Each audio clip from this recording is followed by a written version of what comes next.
masa kekuasaan ketua ini seumur hidup. Jadi setelah Trump nanti lengser dari presiden Amerika, dia masih tetap menjadi ketua Dewan Perdamaian ini. Akhirnya menurut saya itu Trump bikin ya suatu lembaga kan, suatu badan untuk menguji kesetiaan siapa yang masih setia dengan saya. Sebenarnya ini melenceng dari tujuan awal ya. Kalau tujuan awalnya itu kan Dewan Perdamaian untuk Gaza. Cuman ini oleh Trump dibawa meluas. Jadi dia bisa mengatasi konflik apapun selain Gaza. Assalamualaikum warahmatullahi wabarakatuh. Ketemu lagi di Sindoskop yang akan membahas satu isu menarik dan penting bagi kita semua ya. Dan di pekan ini kita ada isu yang cukup menarik dan menggelitik sejumlah kalangan, yaitu adanya Dewan Perdamaian Gaza. Dewan Perdamaian Gaza ini menuai pro kontra, ada yang pro, ada yang kontra seperti biasa. Dan Indonesia masuk menjadi bagian dari Dewan Perdamaian Gaza ini. Dan kita akan membahasnya bersama redaktur internasional dari Sindo News, ada Mas Andika. Siap. Gimana Mas kabarnya? Sehat Mas? Alhamdulillah sehat. Ada Mas Andika, ada Pak Udin. Sehat Pak Udin? Sehat, sehat. Ini sampai putih rambutnya untuk sama satu lagi Caimin. Caimin. Alhamdulillah. Ini isu Dewan Perdamaian Gaza atau yang disebut Board of Peace ya, bentukan dari Presiden Amerika Serikat Trump itu menyita perhatian para pemimpin dunia ya. Ada yang pro, ada yang kontra. Nah sebenarnya bisa dijelasin dulu nggak sih sebenarnya latar belakang pembentukan Dewan Perdamaian Gaza ini apa nih? Siapa nih? Caimin ya?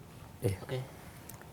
Latar belakang dari sebenarnya tadi disebut Dewan Perdamaian Gaza, sebenarnya namanya bukan itu sih, Board of Peace doang gitu, nggak ada Gaza-Gaza. Oh, nggak ada Gazanya. Okay. Jadi dia agak aneh meluruskan juga. Ya berarti. Tapi Dewan Perdamaiannya benar. Dewan Kalau di bahasa Perdamaian Indonesia namanya kan, Dewan Perdamaian, Board of Peace. Jadi latar belakangnya itu dari proposal 20 poin usulan Trump itu untuk Gaza dulu. yang dibahas di Mesir, bukan? Di Mesir. Dia untuk mengakhiri perang Gaza sebenarnya. Yeah. Nah, lambat laun ini berubah arah. Dari proposal itu Trump itu membuat Dewan Perdamaian dengan alasan Gaza itu di embel-embel Gaza. Itu disetujui dengan resolusi Dewan Keamanan PBB. Nah, dalam perjalanannya Trump berhaluan arah. Dia memperluas cakupannya, nggak hanya Gaza, tapi Dewan Perdamaian untuk mengatasi segala konflik di dunia.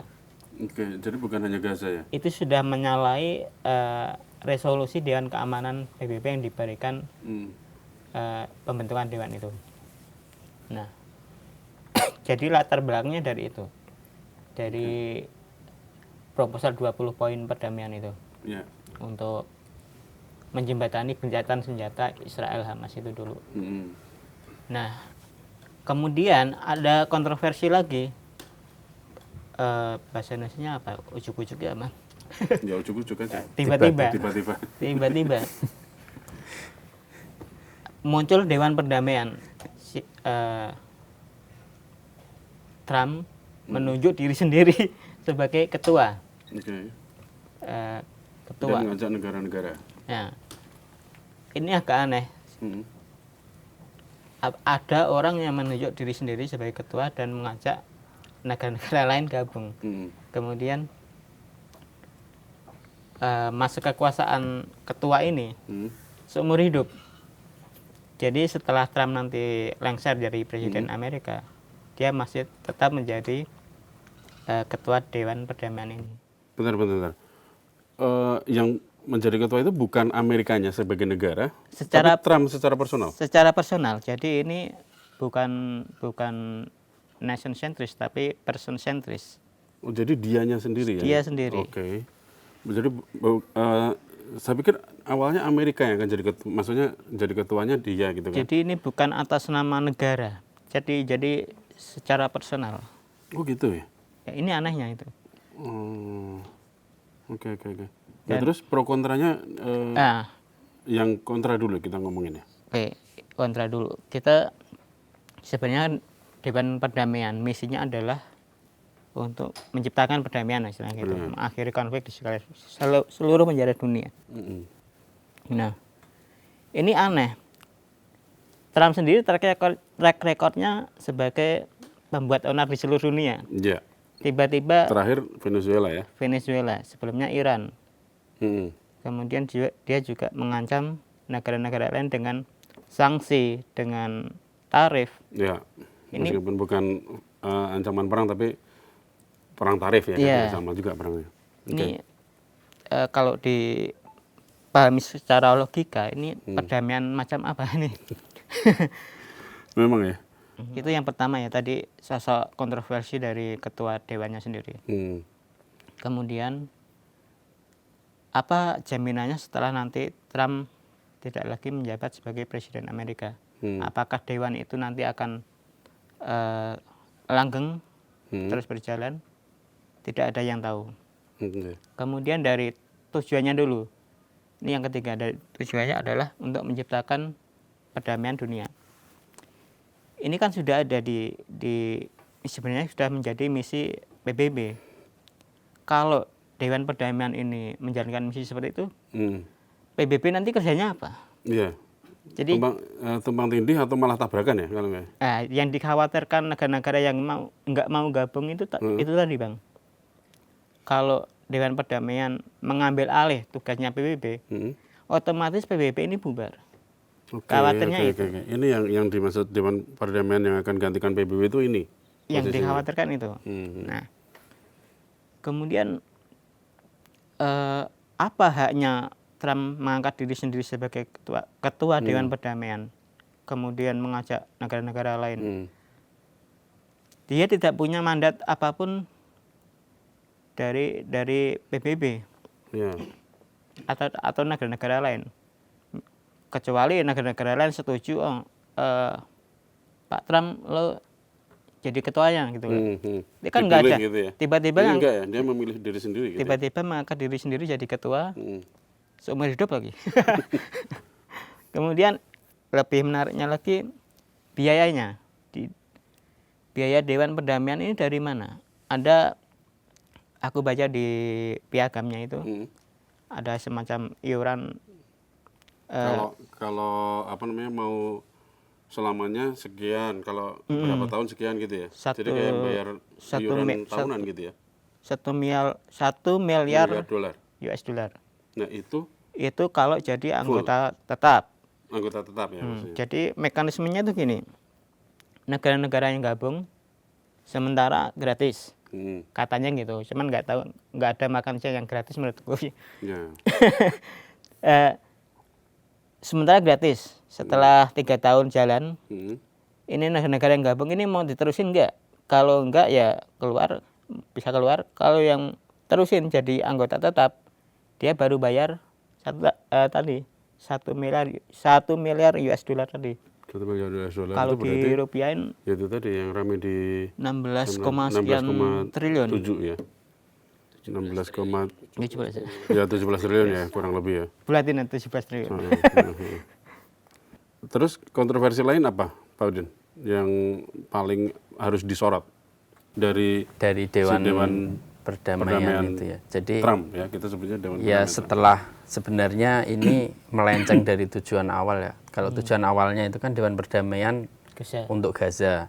Cuman ini oleh Trump dibawa meluas. Jadi dia bisa mengatasi konflik apapun selain Gaza. Apa saya yang ketinggalan ininya ya? Pada saat penandatanganan 22 Januari kemarin, itu kan memang tujuannya untuk Gaza doang kan? Sebenarnya Mas? Tidak ada. Nggak ada omongan bahkan kalau di piagam itu tidak ada kata Gaza. Tidak. Jadi di piagam perdamaian Dewan Perdamaian itu tidak ada satupun kata Gaza di situ. Yang teks aslinya ya, yang piagamnya ya.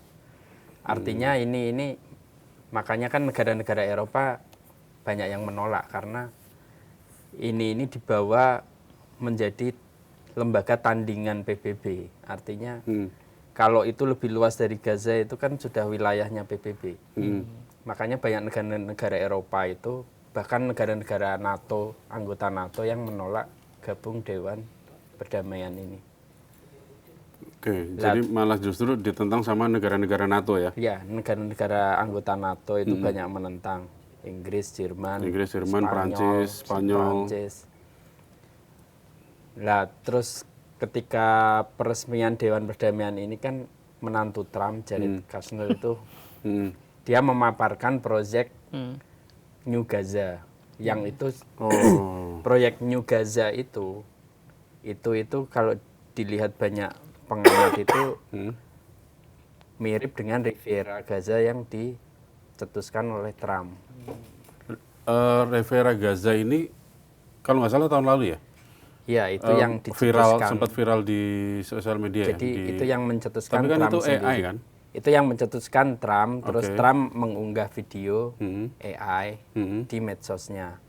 Nah itu yang jadi viral, karena yang mengunggah itu Trump sendiri, artinya itu memang sesuai dengan visi Trump itu.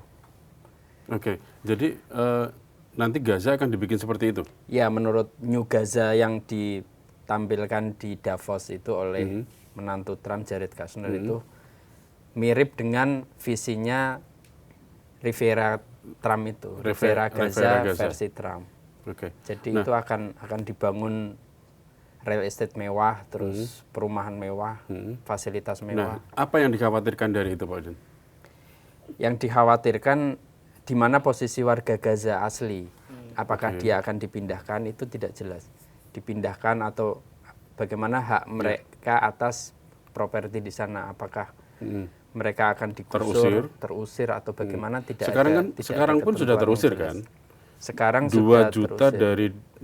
dari 2 juta dari 2,2 juta warganya sudah terusir dari sana kan, dari Gaza. Kalau sekarang kan warga Gaza itu tidak bisa kemana-mana ya. Jadi karena kan blokade Israel, orang Gaza tidak bisa keluar, ataupun yang pengungsi di luar Gaza masuk itu nggak bisa. Artinya tetap di situ. Tetap di situ, cuman ketika itu dibangun kan warganya mau dikemanakan. Apakah dipindah ke wilayah lain? Sementara negara-negara Arab itu tidak mau menerima kan. Nah itu permasalahan. Kan yang rencananya itu akan dibangun komplek di Rafah itu, komplek untuk warga Gaza yang mau pindah, tetapi mereka harus di screening dulu oleh tentara Israel apakah dia terkait Hamas atau tidak. Artinya kan disterilkan oleh Israel dulu apakah warga Palestina itu terkait Hamas apa tidak. Lah proyeknya menantunya Trump ini, lah itu kan tidak jelas hak-hak masyarakat Gaza itu tidak dicantumkan secara jelas. Artinya semua potensi ada, apakah mau diusir ke lokasi tertentu atau mereka akan dikurung di tempat tertentu kan.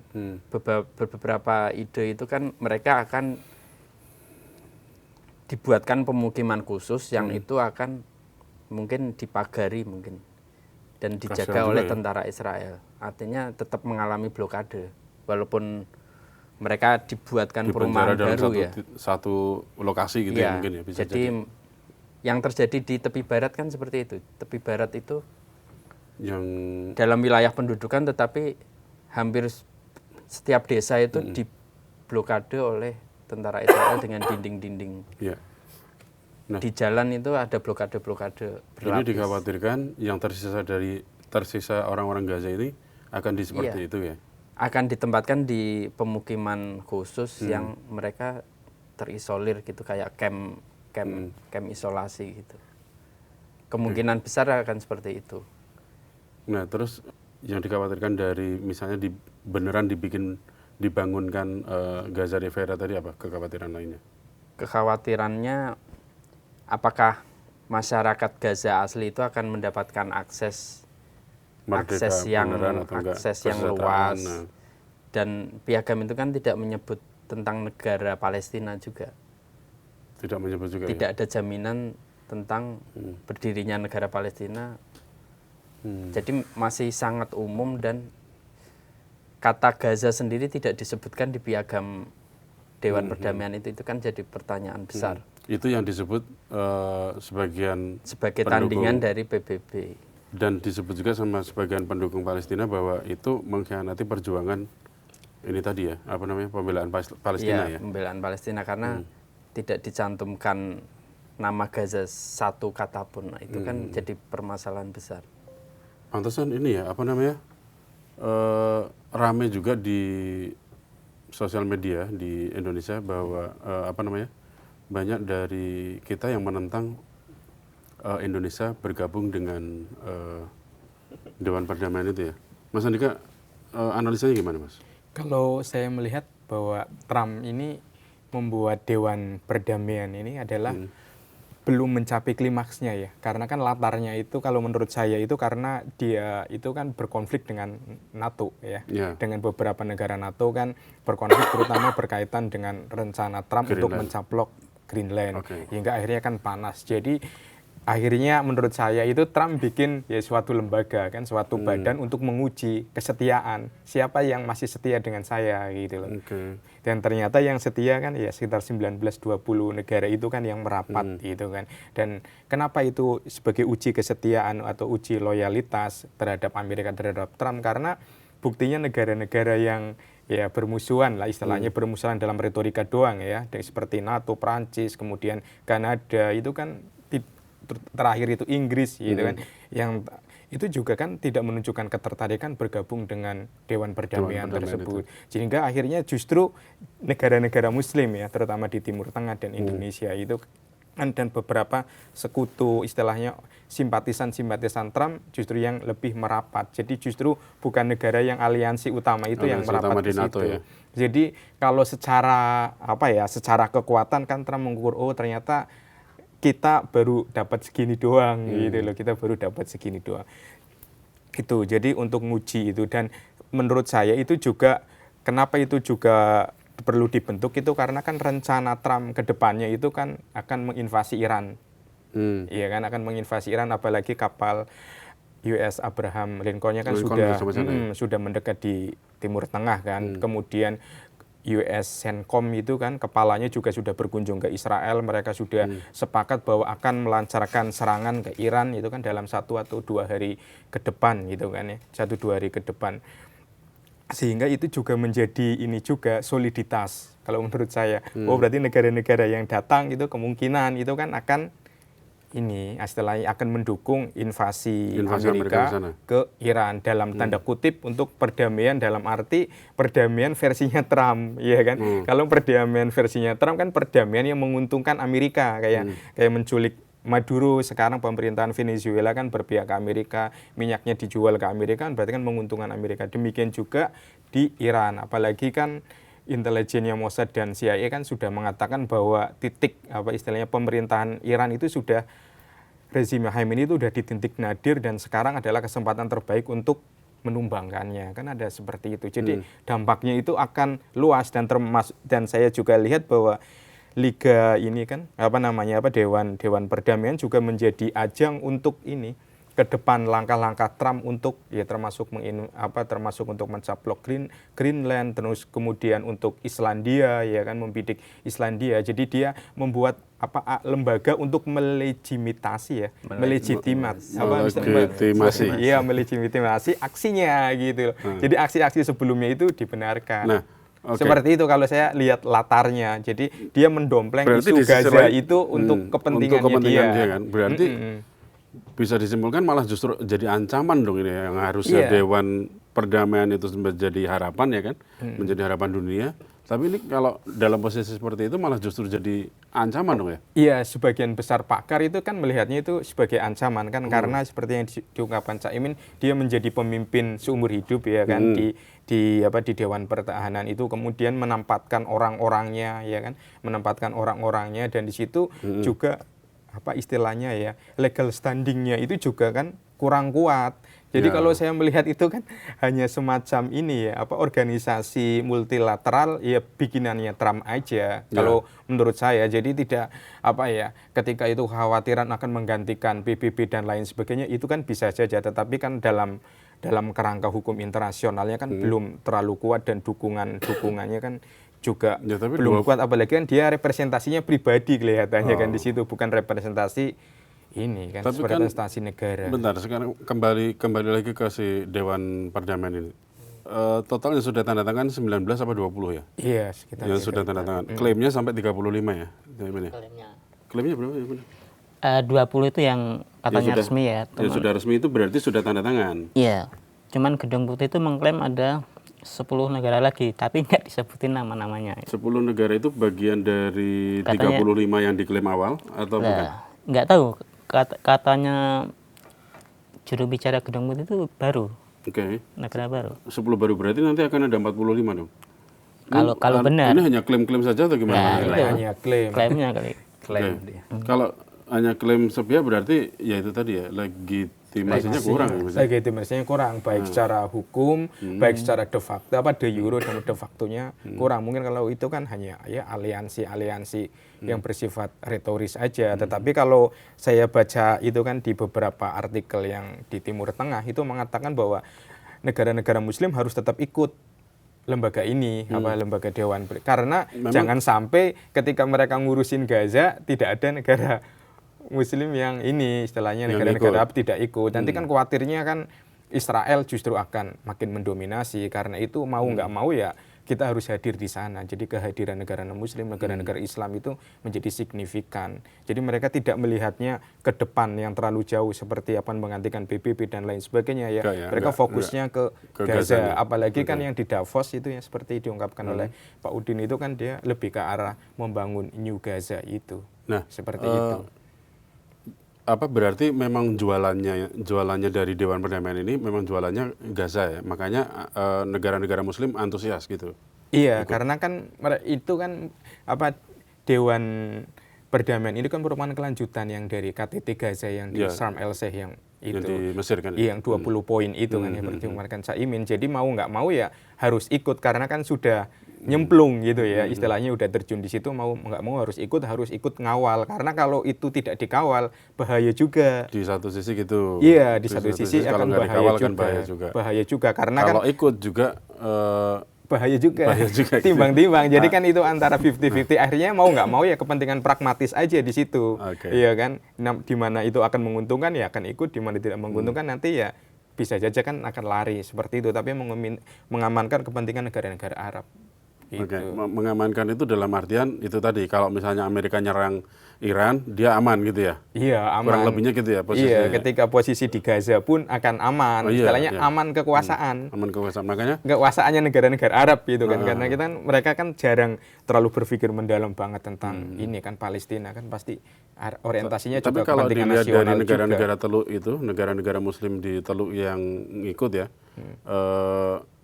Arab Saudi, Qatar, Iya, Qatar, Uni Emirat.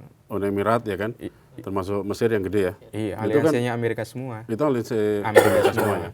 Dan makanya mereka, nah itu tadi mereka mungkin jualannya ke situ, dia mengamankan aset mereka ketika nanti Amerika punya rencana lain di luar Gaza gitu kan ya, Iya. kurang lebihnya. Iya, karena kan kepentingan nasional mereka kan yang penting kekuasaan akan terus bertahan gitu. Dan mereka juga melihat bahwa Palestina juga ya sebagai pendukung mereka, itu kan pendukung negara-negara Arab itu kan juga harus diamankan juga. Ya, Jadi ya. ada keterlibatan secara langsung. Gitu. Kalau tidak terlibat nanti akan lebih bahaya. Benar. Oke. Kalau Pak Udin sendiri melihat gamblangnya aja, bahasa lugasnya, ini sebenarnya kalau kita mau tegasin nih, Dewan Perdamaian Trump ini sebenarnya ancaman atau harapan? Kalau saya melihatnya ini buah si malakama. Nah, oke. Jadi memang posisinya masih membingungkan ya ini ya. Buah si malakama. Jadi ketika kita gabung, kita ini hanya melegitimasi kepentingan Trump dimanapun ya, baik di Gaza. Di Gaza Trump punya kepentingan membangun New Gaza atau Riviera Gaza. Ya. Itu versi Trump. Ya. Ketika Trump punya agenda lain di Iran, ya Dewan Perdamaian ini juga menjadi hanya alat stempel ya, alat stempel Trump. Artinya ketika kita gabung, ya kita hanya menjadi Indonesia ya khususnya, jadi hanya menjadi alat stempel Trump. Oh ini Trump bergerak dengan dukungan Dewan Perdamaian.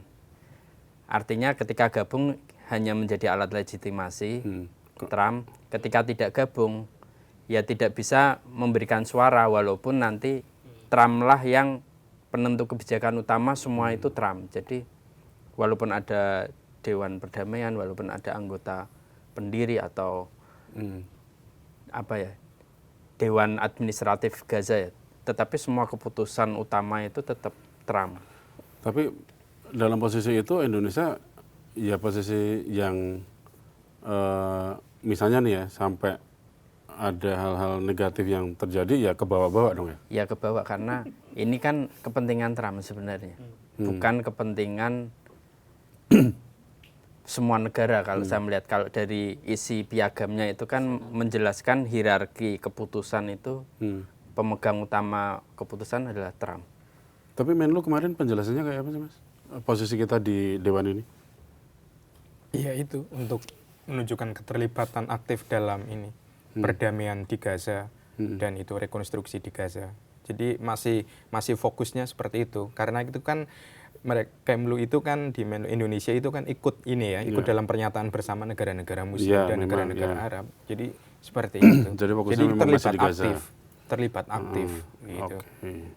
Nah, nggak salah juga sih kalau terlibat aktif, karena kan kita kan kalau bebas aktif Gaza, ya. Nah, tapi katanya memang yang ada statement Pak Presiden yang di viral juga di sosial media mengenai mengenai, jadi diartikan bahwa kita jadi posisinya agak sedikit belain Israel di posisinya, benar ya? Kalau itu kan interpretasi ya, interpretasi siapapun bisa bisa berbicara dan bisa menginterpretasikan dan menafsirkan dengan ini. Tetapi kalau kita berbicara tentang Dewan Perdamaian, seharusnya ketika memang fokus ke Gaza, fokus ke Palestina, itu Palestina harus diundang jadi anggota. Logikanya kan seperti itu. Jadi setara antara Palestina, ya kan, Palestina yang mungkin sekarang diwakili oleh itu kan di PLO ya kan, di tepi barat, kemudian sama Israel Benyamin Netanyahu. Tapi kan tidak seimbang di situ. Yang diundang kan istilahnya yang jadi anggota dalam dua konflik itu kan hanya ini aja, hanya Israel saja yang sudah menyatakan kesediaan untuk bergabung ke Dewan ini. Jadi tidak unsur ini ketidakadilannya itu tetap muncul. Ya karena itu negara-negara Islam itu kan, negara-negara Muslim itu kan muncul untuk menjadi anggota untuk istilahnya membackup Palestina tersebut. Jadi untuk itu seharusnya itu kan ini. Jadi ketika Dewan Perdamaian itu berarti tidak mendukung solusi itu dua negara. Karena kan PBB itu kan ataupun banyak-banyak negara-negara Islam itu kan menekankan perlunya solusi dua negara. Jadi kan sepertinya solusi dua negara dengan tidak menghadirkan Palestina di keanggotaan di lembaga tersebut, ya berarti sudah pupus lagi. Berarti ini kan sudah pupus di versinya sebelum, Trump. Ya sudah layu sebelum berkembang bahasa lagunya ya kan. Nah tapi di luar itu, di luar ini lagi ngomongin Dewan Perdamaian, tahu-tahu ada berita Mahmud Abbas ketemu sama Putin, ya kan? Di posisi kemarin itu, yang katanya Putin mau nyumbang 17 triliun rupiah ya kan? Iya tadi sama 1 miliar US dollar. Nah itu ini menunjukkan keberpihakan Rusia juga di posisi itu, atau gimana? Ini lu Palestina lu nggak diundang nih di Dewan Perdamaian, lu gabung sama gue aja, ntar gue kasih sumbangan gitu. Iya, karena kan Rusia selalu bermain cantik ya. Dia juga bermain cantik juga dengan Israel, kan seperti itu. Tapi kalau saya melihat bantuan 1 miliar itu kan tidak seberapa kalau bagi ini ya, bagi Rusia. Bagi Rusia tidak seberapa, tetapi kan kontribusi ini kan yang penting kan kontribusi Rusia untuk menjadi penyeimbang itu loh. Menjadi penyeimbang pendukung Palestina untuk berlawanan dengan Amerika. Tapi kan sampai sekarang kan nggak terlalu ini aja, hanya dalam hal bantuan-bantuan, tetapi kalau legal standing dan lain sebagainya belum terlalu kelihatan jelas gitu.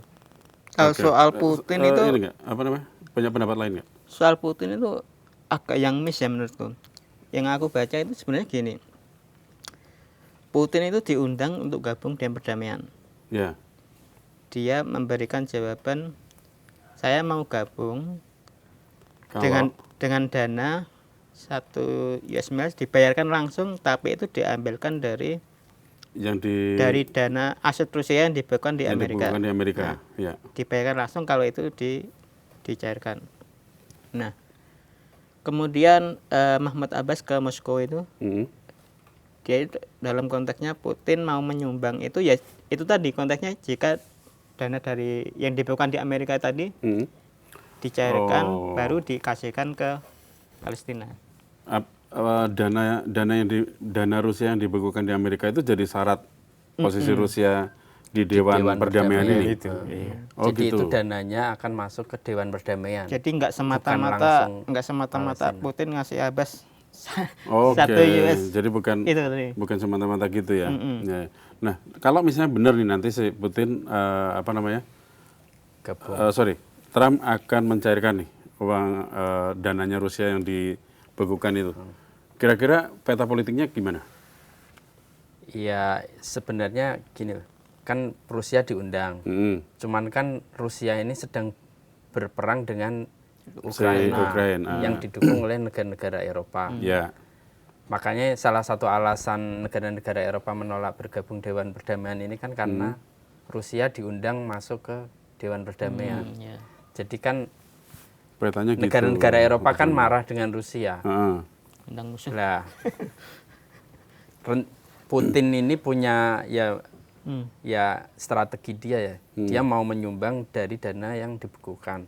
Tapi kan apakah itu dana yang dibekukan Eropa atau Amerika itu belum jelas juga.